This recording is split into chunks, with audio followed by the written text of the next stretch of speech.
கர்த்தருடைய பரிசுத்த நாமத்துக்கு ஸ்தோத்திரம். ஆண்டவர் தாமே இந்த நாட்களை கர்த்தர் ஆசீர்வதிப்பார். கடந்த 6 மாதங்கள் தேவன் கிருபையாய் நடத்தினார். அவர் நமக்கு கிருபையாய் கொடுத்த இந்த 7வது மாதத்துக்காக ஸ்தோத்திரம். இந்த 7வது மாதத்தை கர்த்தர் உங்களுக்கு ஆசீர்வாதமாக்கி தருவார். உங்கள் வாழ்க்கையிலே கர்த்தர் பெரிய காரியத்தை அவர் செய்வார்.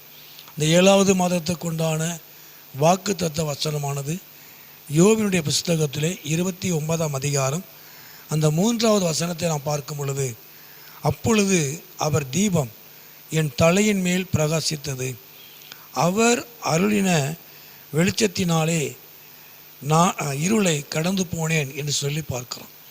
இன்னொரு மொழிபெயர்ப்பிலே அவருடைய ஒளி என்மேல் பிரகாசித்ததுனால எனக்கு முன்னால் இருந்த இருளை நான் கடந்து போனேன் என்று சொல்லி நாம் பார்க்கிறோம். நான் இருளை கடந்து போனது மாத்திரமல்ல, நான் வாழ்வதற்கு சரியான வழியை அவர் உண்டு பண்ணினார், தேவன் உண்டு பண்ணினார் என்று சொல்லி வேதத்தில் வாசிக்கிறோம். அப்போ இந்த நாட்களில் ஒரு சரியான வழியை கர்த்தர் நமக்கு வைத்திருக்கிறார். நம்ம நாட்களில் அநேக நன்மைகளை, அநேக ஆசீர்வாதங்களை நாம் பெற்றுக்கொள்ளக்கூடாதபடி நமக்கு முன்னால் இருக்கிற இருள், நமக்கு முன்னால் இருக்கிற தடைகள், இந்த இருள் பிசாசினுடைய காரியத்தை காட்டுகிறது, பிசாசினுடைய வல்லமைகளை காட்டுகிறது. இருள், இந்த இருளுடைய காரியம் அது அவன் சம்மந்தப்பட்ட காரியம். இருள் கர்த்தருக்கு மகிமை உண்டாவதாக. அப்போ நமக்கு முன்னாலே இருக்கிற இருள் எந்த நன்மைகளையும் எந்த ஆசீர்வாதங்களையும் நீங்கள் பெற்றுக்கொள்ளக்கூடாதபடிக்கு தடையாய் இருக்கக்கூடிய இந்த இருளை தேவன் தாமே என்ன செய்வாரா? கடக்க பண்ணுவார். அப்போ அவருடைய ஒளி என்மேல் பிரகாசித்ததுனால எனக்கு தடையாய் இருந்த இருளை நான் கடந்து போய் நான் வாழ்வதற்கு சரியான வழியை நான் தெரிந்து கொண்டேன் அப்படி சொல்லி நாம் அந்த வார்த்தையை எடுத்துக்கொள்ளலாம்.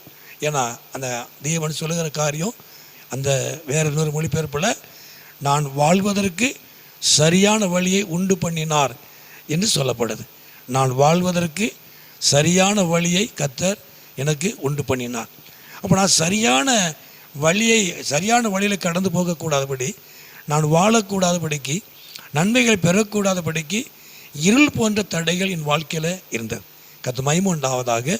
அப்போ இந்த 7வது மாதத்தினுடைய இந்த வாக்கு தத்தத்தில் அவருடைய ஒளி உங்கள் மேல் பிரகாசிக்கும், அவருடைய ஒளி உங்கள் மேல் பிரகாசிக்கும், அவருடைய முகத்தின் ஒளியை உங்கள் மேல் பிரகாசிக்க பண்ணுகிறவர். கர்த்தர் நாமத்துக்கு மகிமை உண்டாவதாக. அப்போது இந்த நாட்களிலே இந்த 1ஆம் தேதி இந்த 7வது மாதம் அவருடைய ஒளியானது உங்கள் மேல் பிரகாசிக்கும்.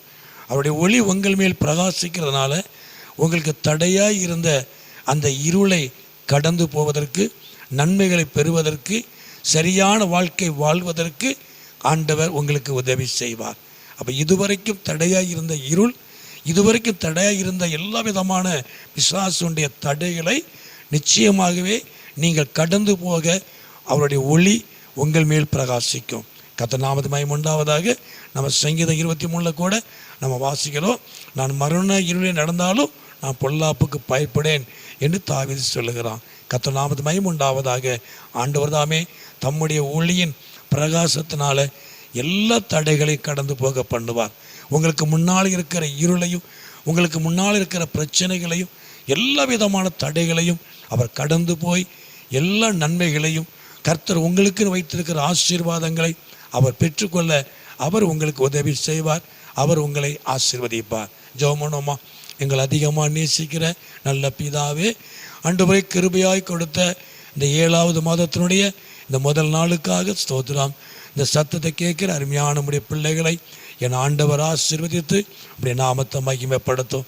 ஆண்டவரே ஸ்தோத்திரம். ஆண்டவரே உம்முடைய ஒளி ஆண்டவரே உம்முடைய பிள்ளைகள் மேலே பிரகாசித்து உம்முடைய பிள்ளைகளுக்கு முன்னாலே தடையாக இருக்கிற எல்லா இருளையும் எல்லா காரியங்களையும் ஆண்டவரை கடந்து போக நீர் உதவி செய்கிறதுக்காக ஸ்தோத்திரம். ஆண்டவரே தடைப்பட்டிருக்கிற எல்லா நன்மைகளையும் ஆசீர்வாதங்களையும் ஆண்டவரை சுதந்திரிக்க நீர் உதவி செய்கிறதுக்காக ஸ்தோத்திரம். உம்முடைய நாமத்தை மகிமைப்படுத்தும்.